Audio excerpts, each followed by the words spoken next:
This is going to be a quick video of the setup of a SeedStarXP planter using a ComCenter on our tractors or a 1800 display. If you do not have your home page set up to monitor SeedStarXP, you can go into your menu button by pressing the menu icon here, and then from there go to our planter. We want to go to the second tab down on the right side, which is tab G. When we select that, that's going to be our tab that completely sets up our planter with sensor configuration, row configuration, and drives, and that sort of thing. So we're going to begin with our first tab across the top, which is our frame. We are currently using a twin row configuration on this planter. If I had a single row or split row configuration, I could do those as well. As you see here, we have 24 rows, 19-inch spacing, but with the twin row configuration, you'll see this single 12 out to the side with the same inch spacing as well. Don't be alarmed when you see that. That doesn't mean that just 12 rows are planting, but I will show you in here where you would change that if you wanted to. But it's just a way that Deere displays it and shows that it is a twin row. Down here we have a clutch disconnect warning, and all that's going to do is if you have one of your clutches disconnected on your planter, one of your sections, it's just going to alarm you that it's not planting. And then you have our transport mode, which is going to allow it not, if you have variable rate drives, it's not going to allow the variable rate drives to turn or plant or anything like that, so you're not going to spill out seed as you're going down the road. Next, we're going to go to our sensor tab across the top. This is where we're going to set up all of our sensors across the planter. We'll go to the first one, is seed. Here shows that we have on row 24 we got it turned on. You can manually go to each one of these and turn row sensor off or on. But the only time you'd ever turn it off is in case you had a bad sensor and you had to replace it and you're waiting on the sensor to come in. So also, you have a headland warning suppression. You could check or uncheck there as well. We'll go to vacuum next. This particular planter has 2 vacuum motors on it. These will be located right behind you. You'll see them. They'll be the dark black vacuums. There's one there, and there's one hidden just below it on the back side there. We'd go into here and set up. So we have 2 sensors. Then we could go to each sensor and then type in a cal value. There's calibrations in the books if for some reason you had to calibrate, but for the most part these are your default settings and they'll be there. Just in the lower left will be our actual vacuum pressure. So if we had our vacuum motors running, it would show our pressure here. It's not going to show pressure unless the seed plates are primed, so that means seeds are filling up each cell on the seed plate. So don't be alarmed if you turn your fans on and you just barely see your numbers creep up. You're actually going to have to prime your seed plates in order for you to see any vacuum.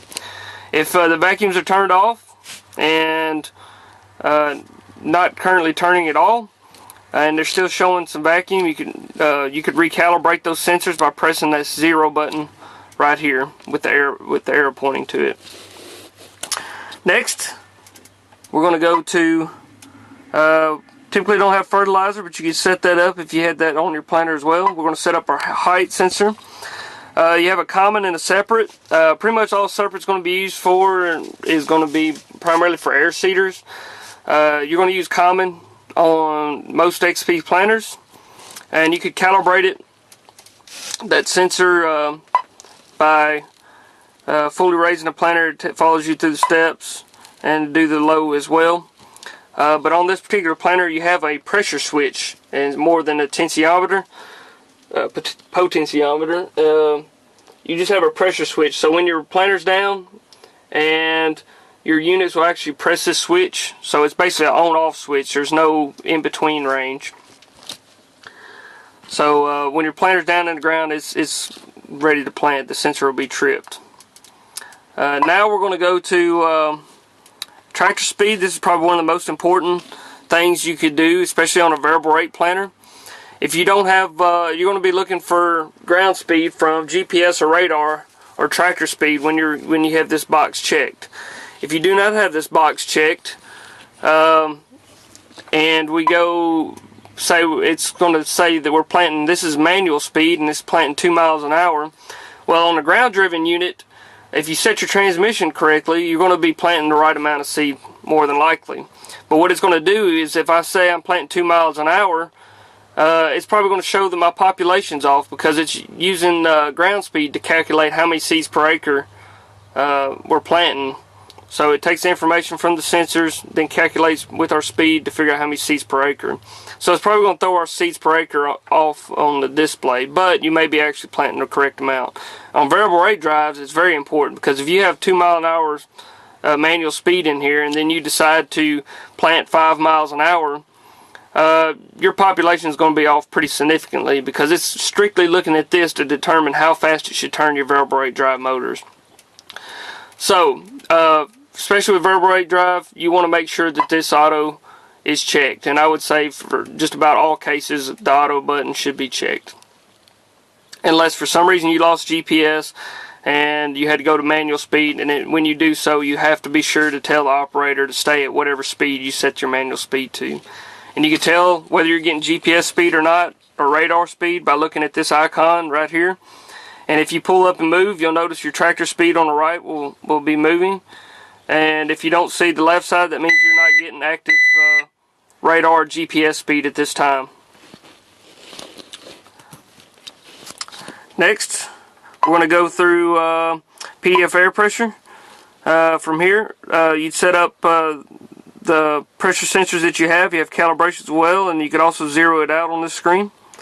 We're also going to do downforce. So you have this particular planter has 3 downforce sensors. You tell which row which sensor is located on. So here's our sensor 1. It's located on row 4. And then we can enable or disable if we need to, and then we can see our values down here in this corner, whether they're online or not. If it is unchecked, you'll notice the dash marks go in the box there. Means that you have a sensor disabled at this point. But you go through and configure your planter up based on which row sensors are where. Then we go into ride quality. Our ride quality sensors are going to be located on the same row as their downforce sensors, so it'd be pretty much the same setup. This is a box down here is going to tell us whether it's they're online or not. So that's pretty much all there is for sensors. Now we'll go on up to drives, and you do your drive configuration from here. So it's going to show what drive source and what meter type we have currently. If we need to change that, we go to the icon at the bottom of the screen with the dot and the arrow pointing to it. And you can change the drive source from ground driven to variable rate drive, if that's the case, or vacuum from to mechanical, just depending on what kind of planter you have set up. We could also set up our drive sections from here. So this particular planter has one drive section all the way across. If we wanted to say, say variable rate drives, and we had 3 motors all the way across, you would go in here to the setup and tell it how many number of sections we have. Say if it's 2, and if you have row command, you could check that as well. It's going to ask for complete power cycling.